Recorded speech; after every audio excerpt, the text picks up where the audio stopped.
Os moradores ainda relatam medo e dificuldade para se deslocar neste momento no Rio de Janeiro. Você tem transporte público que ficou por horas parado. Agora a gente quer compreender, Edson Soledade com a gente, bem-vindo ao Live CNN. Edson, como é que está a situação do transporte coletivo no Rio de Janeiro para aqueles ônibus que ainda estão inteiros, né, que não foram eventualmente incendiados, quebrados e tudo mais? Nos conte, por favor, Edson, bom dia.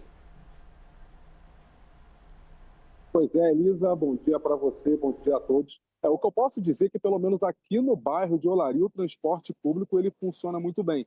Inclusive, na madrugada, o prefeito daqui da cidade do Rio, Eduardo Paes, ele soltou um comunicado dizendo que os ônibus voltariam a funcionar normalmente a partir desta manhã e, de fato, aqui, pelo menos em Olaria e nos bairros próximos aos complexos do Alemão e da Penha, o transporte público ele funciona normalmente. O que acontece aqui, eu vou até virar a câmera aqui para o pessoal de casa conseguir entender, aqui é a entrada da Vila Cruzeiro. Então tem uma linha que ela entra aqui na Vila Cruzeiro para sair na Penha. Então, ao invés de ele fazer esse caminho por aqui, por dentro da Vila Cruzeiro, ele não está fazendo esse caminho, ele está vindo por aqui, por essa rua que se chama Delfim Carlos, que vem dali da principal, que é a Rua Uranos, que liga os bairros Bom Sucesso, Ramos, Olaria, Penha e até mesmo para ir para a Baixada Fluminense, ali iniciando por Duque de Caxias. Então ele vem por aqui e ele faz esse retorno aqui pela rua do 16º Batalhão.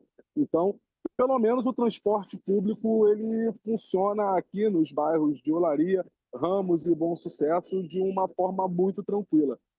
Mais cedo eu recebi um comunicado, na verdade há meia hora mais ou menos, e até alguns amigos da imprensa aqui do Rio, dizendo que o comércio era para ficar fechado, né? Que essa era a recomendação dos traficantes em luto sobre as mortes que aconteceram aqui nos complexos do Alemão e da Penha. E esse comunicado ele chegou dizendo que o comércio não deveria abrir. Porém, aqui em Olaria, o comércio ele funciona normalmente. Claro, está muito cedo ainda, são 9h25 e 20 agora, então tem algumas lojas que vão abrir depois das 10, mas o fato é que, pelo menos aqui no bairro de Olaria, que é um bairro que é a divisa dos complexos do Alemão e da Penha, e aqui, pelo menos, as pessoas estão vivendo normalmente. Aqui que foi até um dos bairros mais afetados aqui nessa mega operação de ontem. Então, pelo menos aqui a vida segue, entre aspas, normal. E voltando a falar também sobre esses corpos que estão lá na Penha, ali numa praça, aqui pertinho de onde eu estou, eu não fui lá ainda, até por medidas de segurança, a gente está tentando uma forma de chegar até lá, mas é a informação também que nós demos aqui mais cedo hoje, aqui no início do jornal, por volta das 6 horas da manhã, de que tinham mais pessoas mortas, e teve um rapaz que passou aqui ainda há pouco, que é um morador da Vila Cruzeiro, que falou comigo que ainda vão descer mais corpos ainda. Sobre se esses corpos estão naquela conta dos 64 mortos, sendo 4 policiais, civil e militar, e também 60 suspeitos, muito provavelmente esses corpos não estão contabilizados ali, porque pelo que a gente vê, observa na foto, e pelo também que eu falei com os moradores, tem para mais de 50 corpos ainda. E ontem, quando a gente acompanhou também a cobertura aqui, ontem a gente falando aqui na CNN, então só o que a gente viu de imagens de corpos que foram levados pela polícia militar, então ali já davam mais de 10 corpos. Então a probabilidade desses corpos não estarem contabilizados ali é muito grande. Então, se for contado à risca mesmo, a gente acredita que facilmente esse número passa dos 100.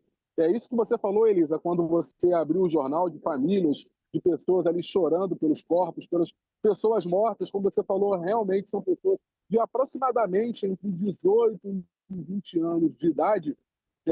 Tem muitas pessoas aqui no bairro de Olaria que conhecem as pessoas que morreram, a família. Então, é muito comum você passar aqui nas ruas de Olaria e você ver alguém chorando, ver alguém lamentando, ou é amigo da mãe de algum jovem ali que foi morto, um suspeito, vamos dizer assim, né? E antes que a gente seja criticado, a gente não está aqui para julgar se tem que matar ou não tem que matar, mas o que a gente fala é que as pessoas que estão ali são pessoas novas e que têm famílias. Então, as famílias, muitas famílias moram aqui no bairro de Olaria Então, eu conversei com algumas pessoas e, como eu disse, eu estava indo em casa ainda há pouco, após a minha primeira entrada ao vivo, aí eu vi um rapaz chorando com uma senhora dizendo que um parente dele tinha sido morto lá. Então, a gente vai esperar aí a apuração, a gente vai esperar sair uma nota oficial, até saber de fato se esses 60 suspeitos que foram mortos, se todos eles fazem parte, de fato, do crime organizado. Mas o fato é que esse número ele vai passar dos 100 com toda a certeza. Eu falo isso como morador aqui de Olaria e até mesmo em conversa com policiais, com algumas fontes que eu tenho na polícia, e também conversa com alguns moradores de lá de dentro da Vila Cruzeiro. E a operação não foi só na Vila Cruzeiro, foi nos complexos da Penha e do Alemão. Para quem não sabe, o complexo do Alemão é uma coisa e o complexo da Penha é outra. Então a gente está falando dos corpos da Vila Cruzeiro, mas também tem das outras comunidades aí que compõem o complexo do Alemão. A gente aqui acompanha tudo que acontece, qualquer novidade eu faço contato, beleza? Volto com você.